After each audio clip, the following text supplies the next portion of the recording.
একবার এভাবে মালাই চপ বানিয়ে দেখুন, কোনো রকম ছানা বানানোর ঝামেলা থাকবেই না। ইনস্ট্যান্ট মাত্র 10 মিনিটে বানিয়ে নিতে পারবেন। সামনেই রাখি বন্ধন স্পেশাল। নিজের হাতে এই মালাই চপটা বানিয়ে দেখুন, খেয়ে বোঝাই যাবে না এগুলো ছানা ছাড়াই তৈরি হয়েছে। পুরো দোকানের মতনই খেতে লাগবে, একদম নরম তুলতুলে, মুখে দেওয়ার সাথেই মিলিয়ে যাবে। নমস্কার বন্ধুরা, নতুন একটা পর্ব দেখার জন্য আপনাদের সকলকে স্বাগত জানাই।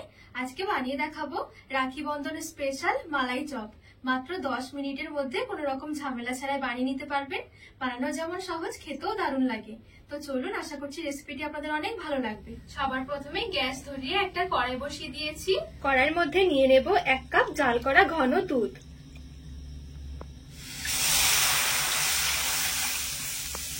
এখানে আমি 250 ml এর মতন দুধ নিয়েছি। দুধটা জাল করে একটু গরম করে নিতে হবে।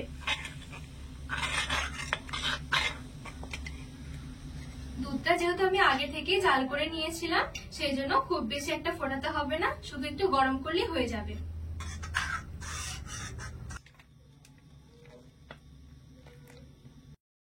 এবারে দিয়ে দিচ্ছি 2 টেবিল চামচের মতন চিনি। চিনি খুব বেশি দিতে হবে না। আর দিয়ে দিচ্ছি কয়েকটা এলাচ ফাটিয়ে, একটু ফ্লেভারটা খুব সুন্দর আসবে। নেড়ে চেড়ে ভালো করে একটু মিশিয়ে নিতে হবে। এবারে এইদিকে আমি এখানে একটা বাটি নিয়েছি। বাটির মধ্যে নিয়ে নিচ্ছি 1/2 টেবিল চামচ কর্নফ্লাওয়ার আর একটু দুধ। এবারে ভালো করে মিশিয়ে নেব। 250 ml দুধের জন্য 1/2 টেবিল চামচ কর্নফ্লাওয়ারই যথেষ্ট, এর বেশি দিতে হবে না। ভালোভাবে মেশানো হয়ে গেলে আমি এই দুধটার মধ্যে দিয়ে দিচ্ছি আর ভালো করে নেড়েচেড়ে মিশিয়ে নেব। নেড়েচেড়ে মিশিয়ে 1 থেকে 2 মিনিটের জন্য এখানে একটু রান্না করে নিয়েছি। এখানে এই কর্নফ্লাওয়ারটা দেওয়ার কারণে মালাইটা খুব সুন্দর ঘন হবে, খেতেও ভালো লাগবে। এবারে গ্যাসের আঁচ থেকে নামিয়ে এক সাইডে রেখে দেব। এবারে এদিকে আমি দেখুন একটু পনির নিয়েছি। পনিরটাকে একটু গ্রেটারের সাহায্যে গ্রেট করে নেব।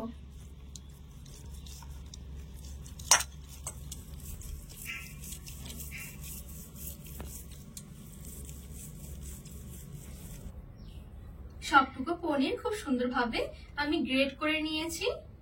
এবারে একটা এলাচ একটু ফাটিয়ে দিয়ে দিলাম। অল্প একটু দিয়ে দিচ্ছি দুধ। 2 টেবিল চামচ গুঁড়ো দুধ দিয়ে দিচ্ছি। চিনি দিয়ে দিচ্ছি 2 টেবিল চামচ। একটু ভালো করে মিশিয়ে নেব।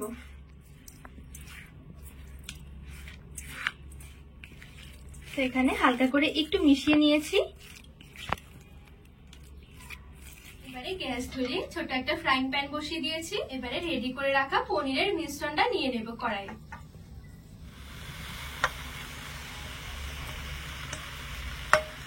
গ্যাসের আঁচটা একদম হালকা রেখে নেড়ে ছেড়ে একটু পাক দিতে থাকবো।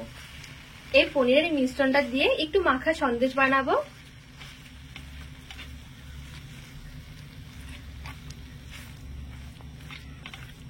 গ্যাসের আঁচটা একদম হালকা রেখে পাক দিতে হবে। খুব বেশি গ্যাসের আঁচ বাড়ানো থাকলে কিন্তু শক্ত হয়ে যাবে সন্দেশটা। এখানে ঘড়ি ধরে ঠিক 1 থেকে 2 মিনিটের জন্য হালকা আঁচে পাক দিয়ে নিয়েছি। খুব বেশি সন্দেশটা পাক দিতে হবে না, তাহলে কিন্তু আবার শক্ত হয়ে যাবে, খেতে ভালো লাগবে না। এবারে গ্যাসের আঁচটা বন্ধ করে সন্দেশটা নামিয়ে নেব। নামানোর সময় দেখবেন একটু নরম নরম মনে হবে, তবে এটা যখন হালকা ঠান্ডা হয়ে যাবে খুব সুন্দরভাবে সেট হয়ে যাবে। এবারে নামিয়ে এক সাইডে রেখে দিচ্ছি। এদিকে দেখুন আমি কয়েক পিস নিয়েছি পাউরুটি। পাউরুটির এই সাইডের ব্রাউন কালারের অংশগুলো একটু কেটে নিতে হবে।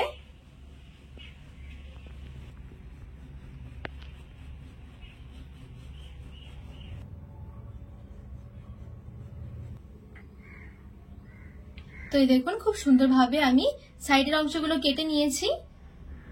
একটা বাটির মধ্যে একটু জাল করা দুধ নিয়ে নিচ্ছি। একটা পাউরুটির টুকরো নিয়ে এভাবে করে একটু ভিজিয়ে নেব।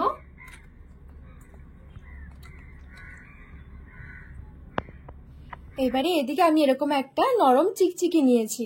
এবারে পাউরুটির টুকরোটা দিয়ে দিচ্ছি আর মাঝখানে দিয়ে দিচ্ছি কিছুটা মাখা সন্দেশ, যে আমি আগে থেকে রেডি করে রেখেছি। এবারে ঠিক এইভাবে করে একটু মুড়িয়ে নিতে হবে। এইভাবে মালাই চপগুলো বানিয়ে দেখবেন, অনেক সুন্দর হবে। ভালোভাবে একটু মুড়িয়ে এভাবে করে একটু চেপে চেপে গোল গোল করে ঘুরিয়ে নিতে হবে। হালকা একটু চেপে চেপে গোল গোল করে ঘোরালেই দেখবেন চপ খুব সুন্দরভাবে রেডি হয়ে যাবে। আর এই দেখুন কতটা সুন্দর লাগছে, বোঝাই যাবে না যে এগুলো পাউরুটি দিয়ে তৈরি করা হয়েছে। একদম পুরো দোকানের মিষ্টির মতনই লাগছে দেখতে। এবারে একটা প্লেটের মধ্যে তুলে আমি রেখে দিচ্ছি এক সাইডে। তো বাদ বাকি চপগুলো ঠিক আমি একইভাবে বানিয়ে রেডি করে নেব।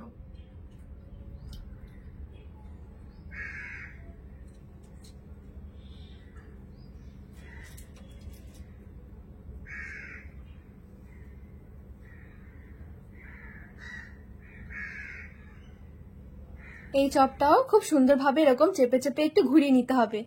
আর এই চিকচিকির সাহায্যে কিন্তু চপগুলো অনেক সুন্দর তৈরি হবে। আর হাতে কিন্তু এটা করতে গেলে এতটা সুন্দর হবে না চপগুলো।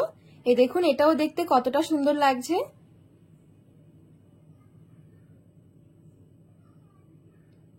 তো এখানে মোটামুটি সবগুলো চপই আমি খুব সুন্দরভাবে রেডি করে নিয়েছি।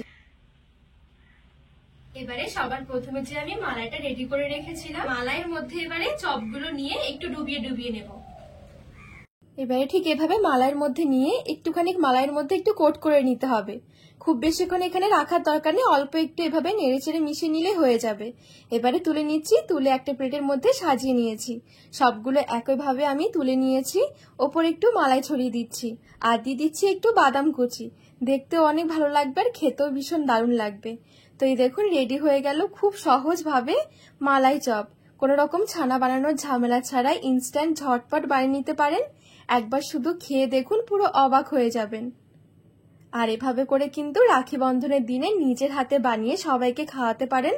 কোনোভাবে বোঝাই যাবে না যে এইগুলো নিজের হাতে বাড়িতে বানানো হয়েছে। পুরো দোকানের মতনই খেতে লাগবে, আমার কাছে মনে হয় দোকানের থেকেও সেরা। আর খেতে হয় একদম নরম তুলতুলে, মুখে দেওয়ার সাথেই মিলিয়ে যায়। একবার শুধু বানিয়ে দেখুন, খেয়ে পুরো অবাক হয়ে যাবেন। দেখবেন দোকান থেকে আর কিনতে ইচ্ছে হবে না, বাড়িতে বানিয়ে নিতে পারবেন। বন্ধুরা, আজকে এই মালাই চপের রেসিপি আপনাদের কেমন লেগেছে অবশ্যই কিন্তু কমেন্ট করে জানাবেন। আর রেসিপি ভালো লাগলে চ্যানেলটিকে সাবস্ক্রাইব করে পাশে থাকার অনুরোধ রইল।